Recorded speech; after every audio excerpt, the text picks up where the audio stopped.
வணக்கம், welcome to என் சமையலறை. நான் இன்னைக்கு நம்ம வீடியோ என்னன்னு பார்க்கறதுக்கு முன்னாடி எங்க சேனலை முதல் முறையாக பார்க்குறவங்களா இருந்தால் சேனலை சப்ஸ்கிரைப் பண்ணுங்க. பக்கத்தில் இருக்க பெல் ஐக்கனை கிளிக் பண்ணிங்கன்னா நாங்கள் போகிற வீடியோக்கான நோட்டிஃபிகேஷன் உங்களுக்கு உடனுக்குடனே வரும். இன்றைக்கி ரிங் முறுக்கு தான் செய்ய போகிறேன். அதுக்கு 1 கப் ரைஸ் பவுடர், வீட்டில் பிடிச்சதாக இருந்தாலும் சரி, இல்லை ரெடிமேட் பொடியாக இருந்தாலும் ஓகே. 1 டேபிள் ஸ்பூன் உளுந்தம்பொடி,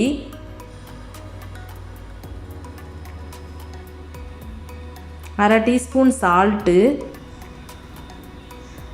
1/4 டீஸ்பூன் மஞ்சப்பொடி, 1/4 டீஸ்பூன் ஜீரகம், 1/4 டீஸ்பூன் எள்ளு, 1/2 டீஸ்பூன் சில்லி பவுடர், கொஞ்சம் பெருங்காயப்பொடி, 1 டேபிள் ஸ்பூன் கீ. இப்போ இது எல்லாத்தையும் நல்லா மிக்ஸ் பண்ணிக்கலாம். ஜீரகத்துக்கு பதிலாக நம்ம ஓமம் வேணாலும் யூஸ் பண்ணிக்கலாம். இது எல்லாத்தையும் நல்லா மிக்ஸ் பண்ணிக்கிட்டு நம்ம 1 கப் வாட்டர் எடுத்து நல்லா ஹீட் பண்ணிக்கணும். கொதிக்கிற அளவுக்கு ஹீட் பண்ணிக்கணும். 1 கப் ரைஸ் பவுடருக்கு 1 கப் வாட்டர் ப்ளஸ் நம்ம அடிஷ்னலாக கொஞ்சம் எல்லாம் மிக்ஸ் பண்ணியிருக்கிறதுனால, உளுந்தும் பொடி எல்லாம் போட்டிருக்கிறதுனால கொஞ்சம் வாட்டர் ஆட் பண்ணிக்கலாம். இப்போ இது நல்லா கொதிக்கிற அளவுக்கு ஹீட் பண்ணிவிட்டு இந்த வாட்டரை அந்த மாவில் நல்லா மிக்ஸ் பண்ணிக்கணும். அதிகமாக தண்ணி ஆட் பண்ணக்கூடாது. கரெக்டாக அந்த 1 கப் வாட்டரை மட்டும் இதில் நல்லா மிக்ஸ் பண்ணிக்கணும். நல்லா சூடோடையே நல்லா மிக்ஸ் பண்ணிவிட்டு இந்த மாவோட சூடு போன பிறகு நம்ம கையை வச்சு பிசைஞ்சுக்கலாம்.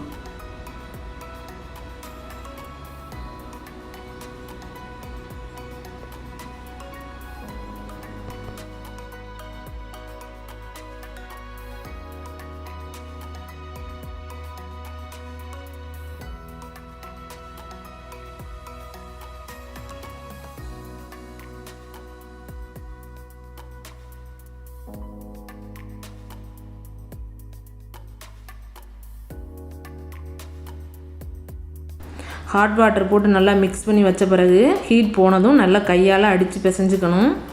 நல்லா மாவு நல்லா சாஃப்டாக வர வரைக்கும் நல்லா அடித்து பிசையணும். பிசைஞ்சிட்டு ஒரு கிளாத்து போட்டு அந்த ஈரப்பதம் போகாமல் இருக்கிறதுக்கு ஒரு கிளாத்து போட்டு மூடி ஒரு 10 மினிட்ஸ் வெயிட் பண்ண வைக்கணும்.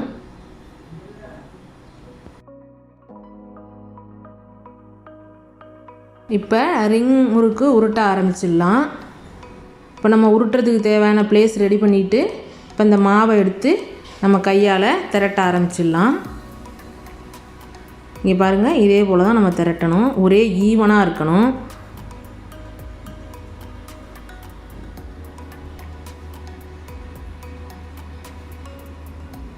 மாவு ஒரே ஈவனாக இருந்தால் தான் வேகிறப்ப ஈஸியாக இருக்கும். இங்கே பாருங்கள், அந்த விரலில் உருட்டி ஒரே சைஸில் நம்ம அந்த ரிங் போல் செஞ்சுக்கணும்.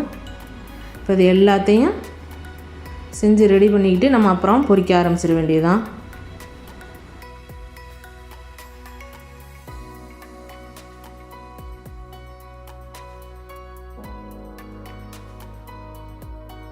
மாவோட ஈரப்பதம் போகாமல் இருக்கணும். அதனால் ஒவ்வொரு டைமும் நம்ம மாவை எடுத்துகிட்டு அந்த பேலன்ஸ் இருக்க மாவை கிளாத்து போட்டு மூடி வச்சுக்கணும். காஞ்சிருச்சுன்னா நமக்கு உருட்டுறதுக்கு வராது.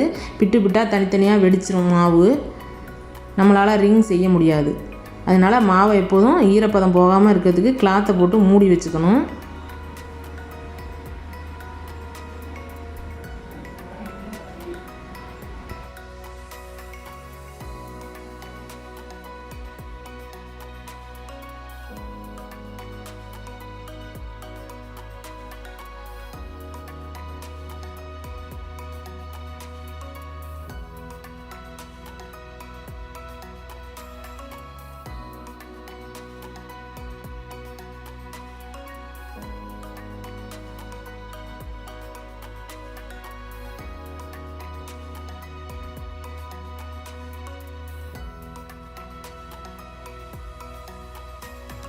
மாவுலையும் நம்ம ரிங் ரெடி பண்ணியாச்சு. இப்போ இதை நம்ம ஆயில் ஹீட் பண்ணி பொரித்து எடுத்துடலாம். ஃபஸ்ட்டு நான் ஒரு சின்ன வானலியில் 1 கப் மாவுங்கிறத சின்ன வானலியே நான் வச்சுருக்கேன். இதுவே போதுமானது. இப்போ ஆயில் ஹீட் ஆகிடுச்சான்னு செக் பண்ணிக்கலாம். இன்னும் ஆயில் ஹீட் ஆகலை.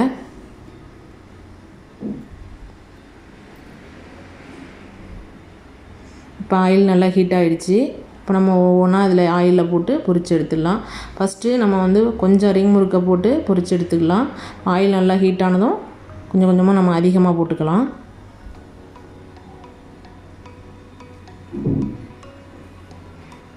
பொன்னிறம் வர வரைக்கும் நம்ம வேக விடணும். பொன்னிறம் வந்தோடனே நம்ம எல்லாத்தையும் எடுத்துடலாம். பாருங்கள், இப்போ நல்லா வெந்துடுச்சு. இப்போ இதை எடுத்துடலாம். சூப்பரான ரிங் முறுக்கு நமக்கு ரெடி ஆயிடுச்சு. இதுக்கு நமக்கு வந்து முறுக்கு அச்சு தேவையில்லை, எதுவுமே தேவையில்லை. மாவு இருந்தால் போதும். நமக்கு உடனே நம்ம வந்து முறுக்கு செஞ்சிடலாம். இப்போ ரிங் முறுக்கு ரெடி. இந்த வீடியோ உங்களுக்கு பிடிச்சிருந்ததுன்னா லைக் பண்ணுங்கள், ஷேர் பண்ணுங்கள். இந்த வீடியோ பற்றின கருத்துக்களை கமெண்ட்டில் சொல்லுங்கள். பழமை மறவாத புதுமையுடன் அனுபவ பகிர்வு.